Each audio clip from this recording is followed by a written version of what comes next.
2 days ago, Nvidia released its quarterly earnings. As the defining company of the AI revolution, this is perhaps the most controversial earnings to date.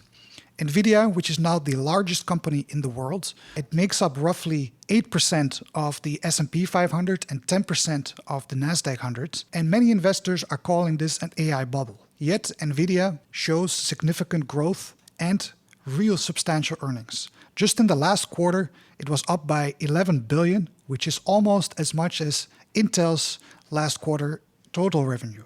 But despite the numbers, and despite the fact that Jensen Huang is saying that the demand is off the charts, sales are off the charts. What can we learn from this earnings release? Did you know that Nvidia has a hidden customer or hidden customers? And do you know that there's a hidden piece in the earnings report that almost no one's talking about? And did you know that 3 days ago, Google released its latest model, Gemini 3, which is topping the leaderboard of all AI models at the moment? But did you know that they didn't use Nvidia's to train their model? They're using Google's own TPUs. So this begs the question, right? Is Nvidia's current growth sustainable? But let's have a look at what Jensen Huang himself said during the earnings call. He said Blackwell sales are off the charts and cloud GPUs are sold out. Compute demand keeps accelerating and compounding across training and inference, each growing exponentially. We've entered the virtuous cycle of AI. The AI ecosystem is scaling fast, with more new foundational model makers, more AI startups across more industries and in more countries. AI is going everywhere, doing everything all at once. It's certainly true that right now we are part of an exponential cycle. If you zoom out, you see that economic growth is actually not linear. As Millet pointed out in one of his presentations, it's exponential. So the Industrial Revolution, information age, and now the AI revolution. What's on the horizon isn't just, ChatGPT or a chatbot where you can interact with. No, we are right now on the precipice where everybody at home will get an AI home robot to do their coffee for them, do the laundry, and of course self-driving cars is even in the nearer future. So this is the true reality. For that, we need those data centers. And what do those data centers use? Nvidia. That's the current situation though. Many things can change. As Google demonstrated, maybe in the future, more and more companies will look at how they can create their own chips. Because it is true that Nvidia, as of right now, their gross margins are very, very insane. Look here. For the quarter, GAAP and non-GAAP gross margins were 73.4 and 73.6 respectively. And then if you look at the net margin of the entire business, are you ready? It's 52.8%. There's one thing to note more about the earnings report. Look here. It says during the first 9 months of fiscal 2026, Nvidia returned $37 billion to shareholders in the form of shares repurchased and cash dividends. At the end of the third quarter, the company had $62 billion remaining under its share repurchase authorization. So what does this mean? This means that the company is going to buy back shares. What does that do? That means that instead of dilution, actually it's the opposite, where your shares is going to be worth more because there's less shares available. So that's very good for investors. Now, what will Nvidia do in the future? Here, if you look at the outlook, they are expecting revenue to be 65 billion, plus or minus 2%. So that's, again, it's a growth from the last quarter. And here, if you see the expectations, we can indeed see that Nvidia expects the growth to continue in a similar fashion. The market reacted very aggressively, though. We saw a pop right after its earnings, but this was not very long. Right after the market crashed hard, just as hard, actually. And it looks like right now we are in a correction territory. If you look just at Bitcoin, Bitcoin is crashing hard.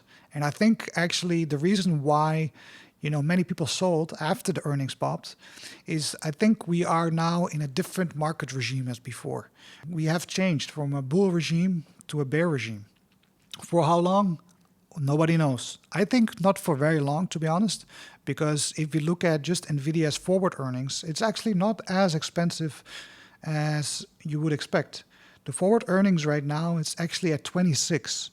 So I think many investors will look at this as an opportunity because, again, Nvidia sits really at the center of all this data center build out of the AI revolution.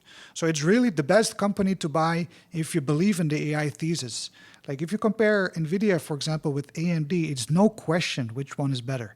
AMD, I mean, if you just compare, right? Let's do it here. So if you just compare the revenues from Nvidia and AMD, we see that AMD's revenue has increased year over year by roughly 32%, whereas Nvidia's is more than double by 65%.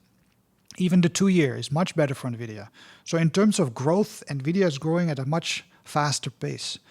But then if you look at, the profitability, it's just night and day. Like Nvidia 52, AMD 10.2. And even when you compare, the valuation ratios, the price to earnings, Nvidia is cheaper. Price to forward earnings, Nvidia is better. Price to sales, AMD seems to be cheaper, but that's, partly because they have lower margins, right? EBITDA ratio, Nvidia is cheaper. So Nvidia is growing harder and is cheaper, basically, right?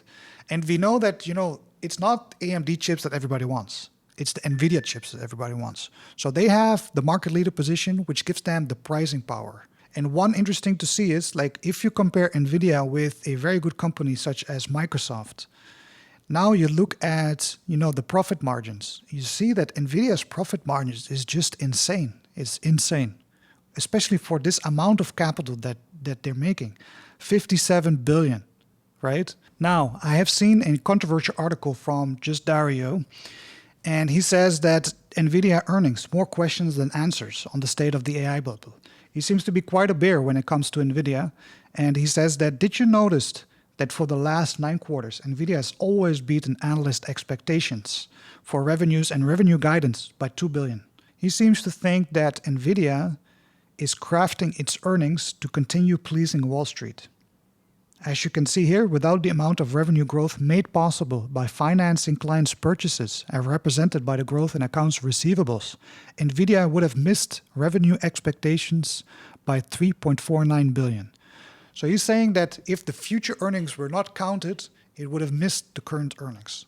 We have indeed seen in the latest partnerships that Nvidia keeps round-tripping their earnings. So basically they invest in companies and those companies will buy chips from Nvidia. And of course, like those types of investments, they don't show up in the income statement. They show up as investments in the cash flow statement. So this can indeed off-put some investors and it can artificially boost their earnings. Michael Burry, famous for The Big Short, he has also come out and said that all the depreciation of the data center build-out has been overstated. And this will artificially, increase the earnings. There have been some counter opinions on this. For example, David Freeberg on the All In podcast. And I actually think Michael Burry's got this wrong. Says that no, actually, the useful life of these chips are in fact similar to what they're projecting. So the verdict is still out on that. Are we to trust their earnings or not?